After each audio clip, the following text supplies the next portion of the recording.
ശബരിമലയിൽ ഭക്തജന തിരക്ക് തുടരുന്നു. ശബരിപീഠം കടന്ന തീർത്ഥാടകരുടെ നിര അപ്പാച്ചിമേട് വരെ നീണ്ടു. മണ്ഡലപൂജയ്ക്ക് അയ്യപ്പ വിഗ്രഹത്തിൽ ചാർത്താനുള്ള തങ്ക അങ്കി ഇന്ന് വൈകിട്ട് സന്നിധാനത്തെത്തും. നാളെയാണ് മണ്ഡലപൂജ.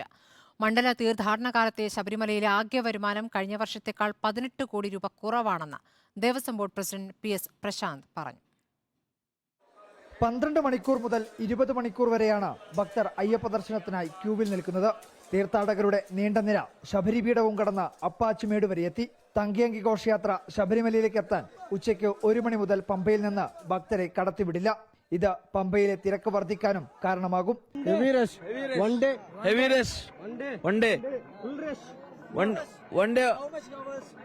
ఇప్పటికి 19 అవర్స్ అయింది. ఇప్పుడు 19 అవర్స్ ఇప్పటికి ప్రజెంట్ 19 అవర్స్ ఇంకా ദർശനം 20 hours ദർശനം. ശബരിമലയിലെ തിരക്ക് അസാധാരണമായി വർദ്ധിക്കുമ്പോഴും ആകെ വരുമാനത്തിൽ 18 കോടി രൂപയുടെ കുറവാണ് രേഖപ്പെടുത്തുന്നത്. പമ്പയിൽ പാർക്കിംഗ് അനുവദിക്കാത്ത കോടതിയുടെ തീരുമാനം സങ്കടകരമാണെന്ന് Thiruvithamkoor Devaswom board president PS Prashant പറഞ്ഞു. ഒരു വർഷം മുമ്പ് തന്നെ ഈ പമ്പ ഹിൽ ടോപ്പിൽ ചെറിയ വാഹനങ്ങൾക്ക് പാർക്കിംഗ് അനുവദിക്കണമെന്ന് പറഞ്ഞുകൊണ്ട് ഞങ്ങൾ ബഹുമാനപ്പെട്ട ഹൈക്കോടതിയുടെ മുന്നിൽ ഒരു റിവ്യൂ പെറ്റീഷൻ ഫയൽ ചെയ്തു.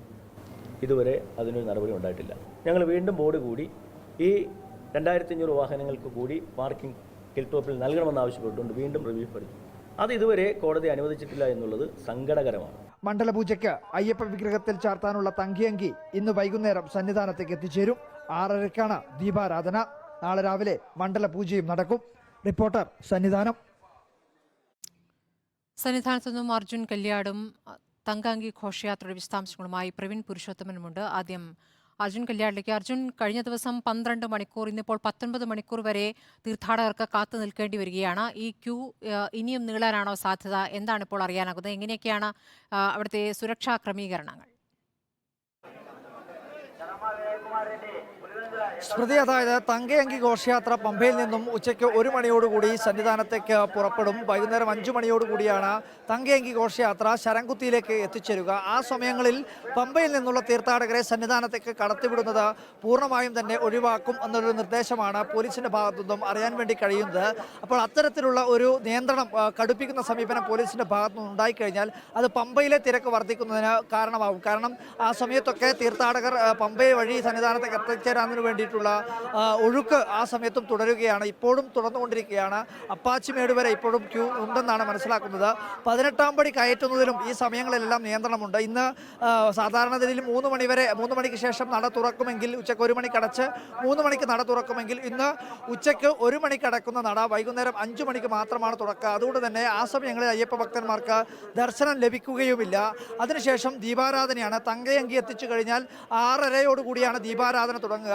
ആ സമയത്തിന് ശേഷം 7 മണിയോടുകൂടി മാത്രമേ ക്യൂവിൽ നിൽക്കുന്ന അയ്യപ്പ ഭക്തന്മാർക്ക് ദർശനം ലഭിക്കുകയുള്ളൂ. സത്യത്തിൽ പറഞ്ഞു കഴിഞ്ഞാൽ 1 മണിക്ക് ശേഷം ക്യൂവിൽ നിൽക്കുന്ന അയ്യപ്പ ഭക്തന്മാർക്ക് ദർശനം ലഭിക്കുന്നത് 7 മണിക്ക് ശേഷം മാത്രമായിരിക്കും. അത്രയും സമയം അയ്യപ്പ ഭക്തന്മാർ ക്യൂവിൽ നിൽക്കേണ്ടി വരുമെന്ന് തന്നെയാണ് മനസ്സിലാക്കുന്നത്.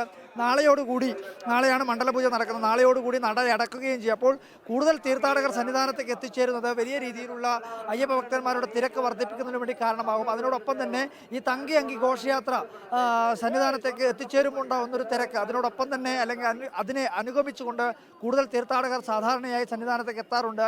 അപ്പോൾ അതും ഒരു തിരക്കിന് കാരണമാവാനുള്ള സാധ്യതയുണ്ട്. എന്തായാലും തിരക്ക് വർദ്ധിച്ചുകൊണ്ടേയിരിക്കുകയാണ്. ആ സമയത്ത് മണ്ഡല പൂജയുടെ ക്രമീകരണങ്ങളും കാര്യങ്ങളും എല്ലാം തന്നെ പോലീസും ദേവസ്വം ബോർഡും എല്ലാം അർജുൻ കല്യാടാണ് തിരക്കിന്റെ വിശദാംശങ്ങൾ നൽകിയത്. സന്നിധാനത്ത് ഇനിയും തിരക്ക് കൂടാനാണ് സാധ്യത.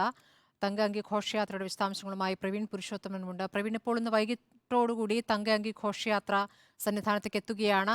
എങ്ങനെയൊക്കെയാണ് ക്രമീകരണങ്ങൾ? ഈ തങ്കയങ്കി ഘോഷയാത്ര ചടങ്ങുകൾ എങ്ങനെയാണ്?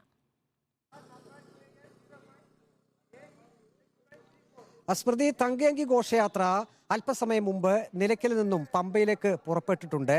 ആറന്മുളയിൽ നിന്നും പാർത്ഥസാരഥി ക്ഷേത്രത്തിൽ നിന്നുമാണ് തങ്കയങ്കി ഘോഷയാത്ര പുറപ്പെട്ടത്. അത് വിവിധ ക്ഷേത്രങ്ങളിലെ സ്വീകരണങ്ങളിലൊക്കെ ഏറ്റുവാങ്ങി ഇന്ന് പമ്പയിലേക്ക് എത്തിച്ചേരുകയാണ്. അതിനുശേഷമാണ് സന്നിധാനത്തേക്ക് ഈ തങ്കയങ്കി ഘോഷയാത്ര എത്തിച്ചേരുക. പ്രത്യേകം തയ്യാറാക്കിയ രഥത്തിലാണ് ആറന്മുളയിൽ നിന്നും പമ്പയിലേക്ക് ഈ തങ്കയങ്കി ഘോഷയാത്ര എത്തുന്നത്. ഇപ്പോൾ നിലയ്ക്കലിൽ വലിയ തിരക്ക് അല്പസമയം മുമ്പ് വരെ അനുഭവപ്പെട്ടിരുന്നു. അത് സ്വാഭാവികമായും തങ്കയങ്കി ഘോഷയാത്ര എത്തുമ്പോൾ ഭക്തർ പ്രകടിപ്പിക്കുന്ന ഒരു ഭക്തിയൊക്കെയാണ്. അതുകൊണ്ടാണ് അങ്ങനെ തിരക്ക് അനുഭവപ്പെടുന്നത്.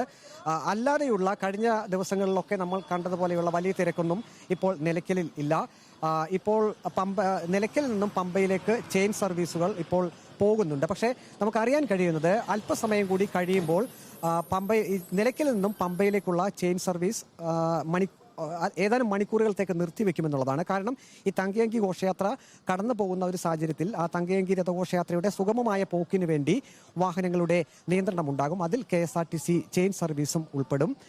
മറ്റൊന്ന്, ഇനിയിപ്പോൾ 5 മണി വരെ വാഹനങ്ങളെ ഒന്നും പമ്പയിലേക്ക് നിലയ്ക്കലിൽ നിന്ന് കടത്തിവിടില്ല എന്നാണ് പോലീസ് ഉദ്യോഗസ്ഥർ അറിയിക്കുന്നത്. കാരണം ഇപ്പോൾ തന്നെ വലിയ ഭക്തജനത്തിരക്ക് പമ്പയിൽ അനുഭവപ്പെടുന്നുണ്ട് എന്ന് നാം മനസ്സിലാക്കുന്നു. ആ ഒരു സാഹചര്യത്തിൽ ഇവിടെ നിന്നും കേവലം 17 കിലോമീറ്റർ മാത്രം ദൂരെയാണ് പമ്പയുള്ളത്. ഇപ്പോൾ നേരത്തെ പുറപ്പെട്ടിരുന്ന വാഹനങ്ങളൊക്കെ അത് ബോംബ് സ്ക്വാഡിന്റെ ചെക്ക് പോസ്റ്റാണ് കാണുന്നത്. നിലയ്ക്കലിലെ ചെക്ക് പോസ്റ്റാണത്. വരുന്ന വാഹനങ്ങൾ തൽക്കാലം ഇപ്പോൾ കടത്തിവിടേണ്ടത്. ഏതായാലും ഇനി 5 മണി വരെ വലിയ നിയന്ത്രണങ്ങളായിരിക്കും നിലയ്ക്കലിൽ ഉണ്ടാകുക. ക്രമീകരണങ്ങളാണ് ഏർപ്പെടുത്തിയിട്ടുള്ളത്. അർജുൻ കല്യാടും പ്രവീൺ പുരുഷോത്തമനുമാണ് വിവരങ്ങൾ നൽകിയത്.